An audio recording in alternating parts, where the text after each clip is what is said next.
Le tecnologie digitali stanno cambiando la nostra vita, stanno toccando ogni aspetto della nostra vita individuale, delle relazioni che abbiamo con le altre persone e della società in cui viviamo.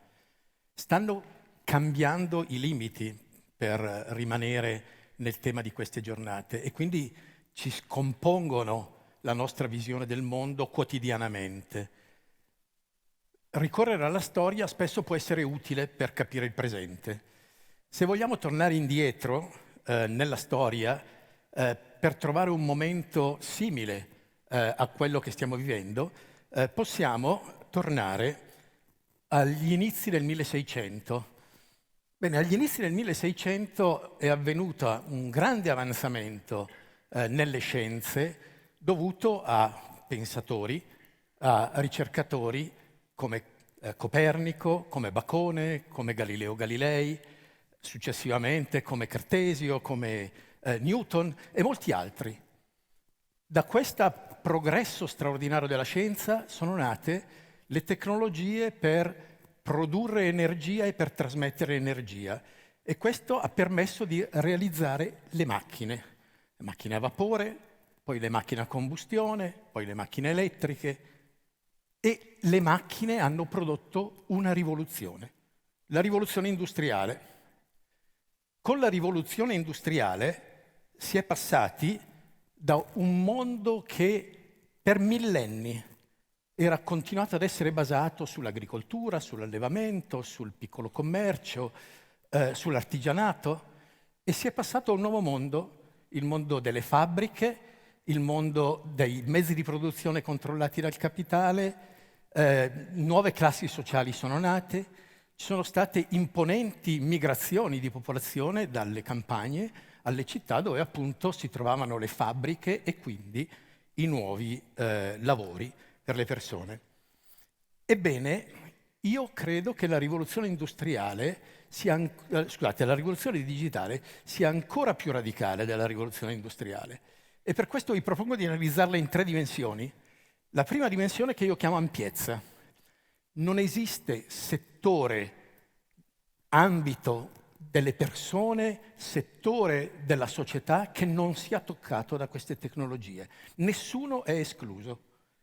La seconda dimensione è profondità. Significa che le tecnologie digitali toccano gli aspetti più intimi, più importanti delle realtà alle quali poi vengono applicate. La terza dimensione è la velocità.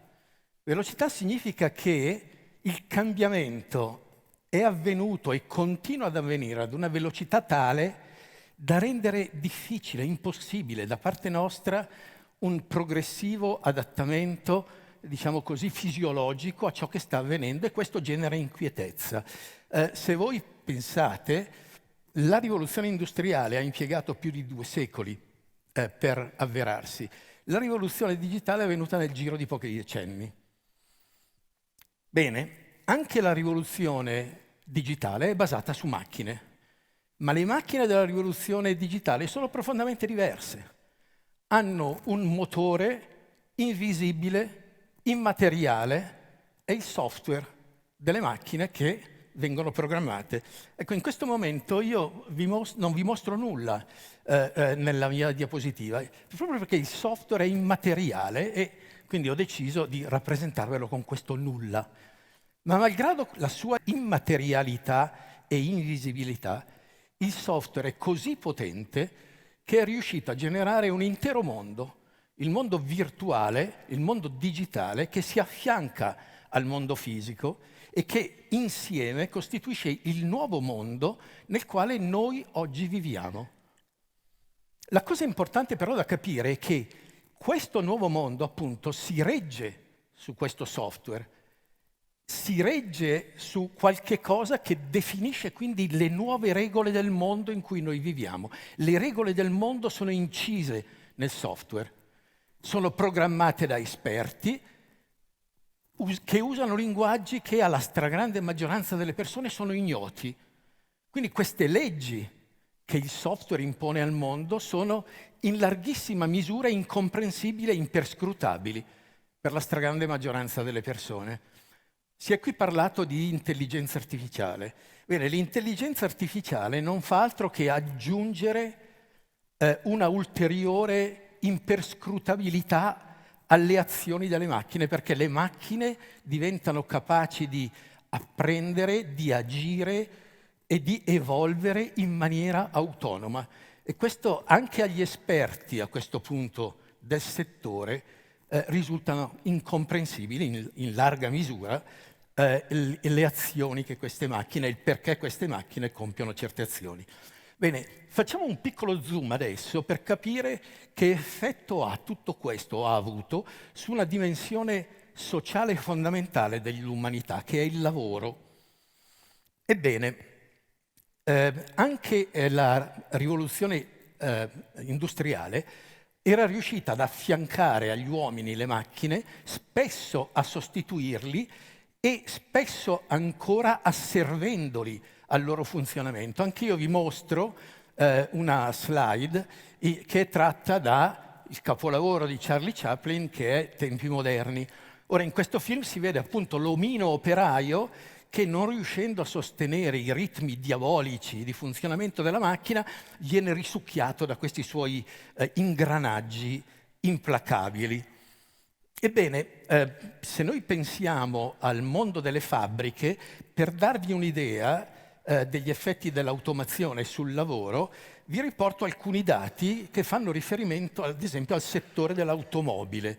Bene, negli anni 20 del secolo scorso, naturalmente, per produrre un'auto ci voleva un numero di ore dell'ordine di grandezza delle migliaia di ore, appunto. Negli anni 50 si è passato a un ordine di grandezza dell'ordine delle centinaia di ore. Oggi Tesla ha una fabbrica digitale in Germania, in Brandenburgo, in cui un'auto viene prodotta in circa 10 ore. Allora, questo vi dice qualcosa, ma più in generale, come abbiamo visto prima parlando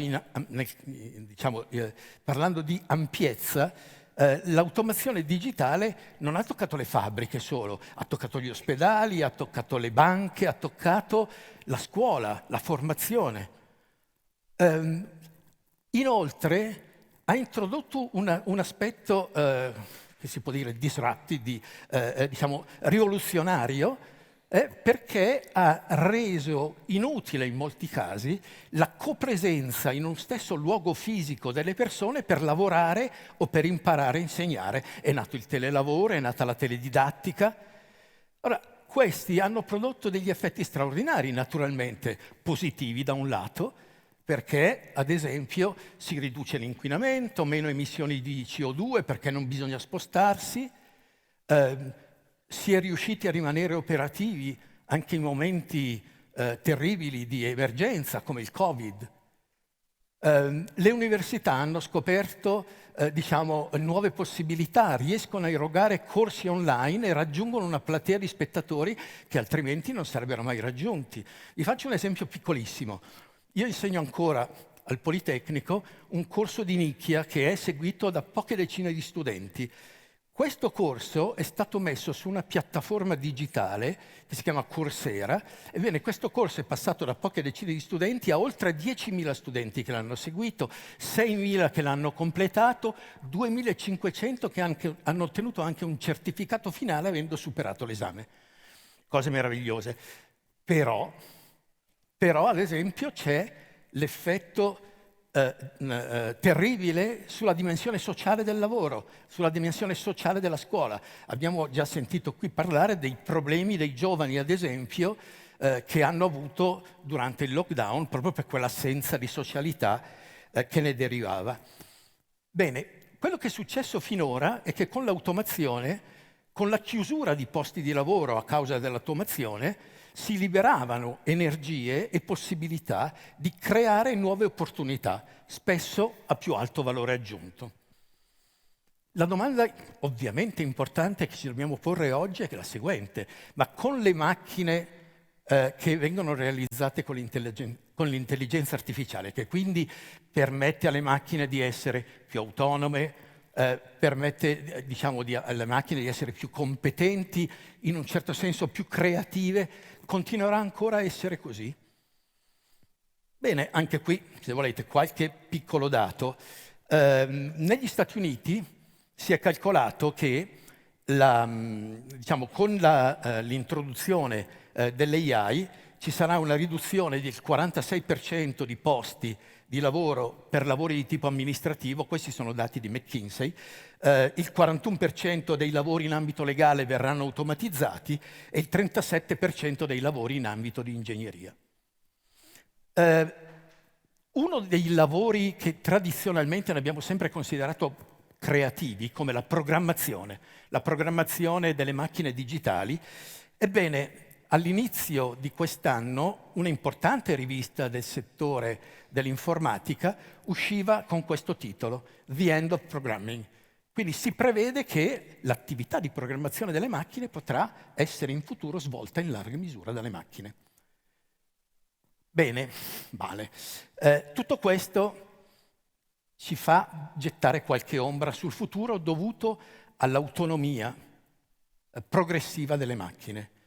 Ma io credo che tutto questo ci porti anche, o ci debba portare anche, a porci una domanda più ampia e che riguarda, se volete, il tipo di rapporto che noi esseri umani vogliamo avere nel futuro con queste macchine, che vi viene simboleggiata da questa slide. A queste macchine che cosa riteniamo che debba essere delegato? Che cosa riteniamo che debba continuare ad essere la nostra prerogativa di esseri umani? Pensando che le macchine ormai, come vi ho già spiegato, il software di fatto incorpora le leggi del funzionamento del mondo in cui noi viviamo. Ebbene, che cosa riteniamo di dover lasciare alla responsabilità e all'autonomia delle macchine nella decisione di queste regole? Che cosa vogliamo mantenere a noi? Bene, io credo che queste domande siano domande fondamentali che riguardano il nostro futuro di uomini e di donne su questa terra. Allora, la prima osservazione che io voglio fare è che io ritengo personalmente che noi esseri umani non possiamo abdicare alla nostra responsabilità di mantenere sovranità delle decisioni che impattano il nostro futuro. E queste decisioni non sono delegabili.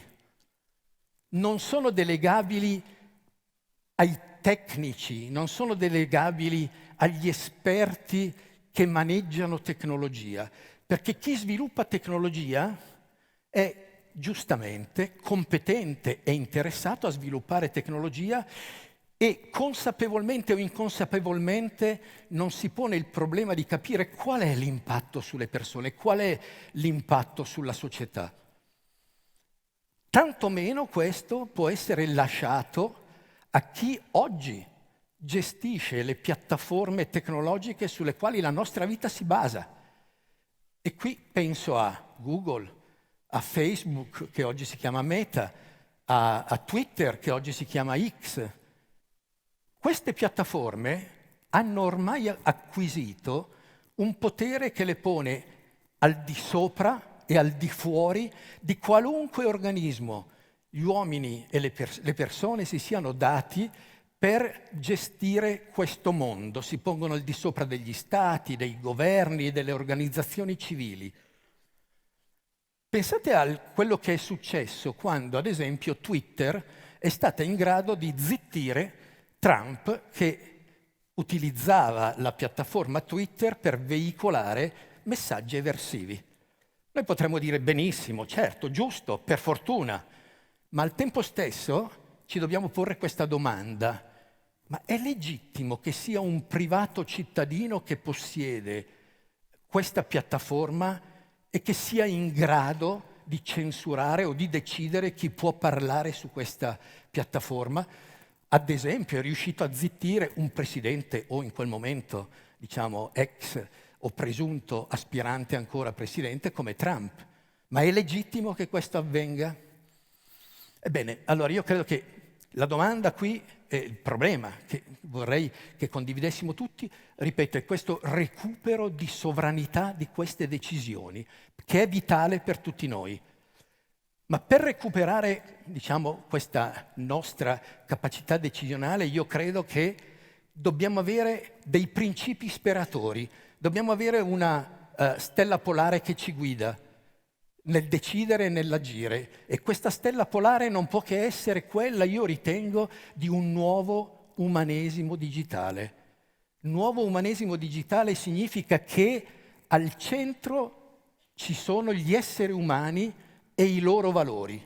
E la tecnologia è al servizio degli esseri umani e dei loro valori, e non viceversa. Io credo che questo sia non mutuabile. Allora, attorno a questo tema, devo riconoscere che ormai esiste un vasto movimento a livello internazionale che si sta muovendo, nel quale mi riconosco e all'interno del quale cerco di operare. Ecco, io credo che tutti noi dovremmo condividere questi valori. Anche a livello politico, è già anche stato osservato, si sta muovendo qualcosa in maniera molto disuniforme da paese a paese.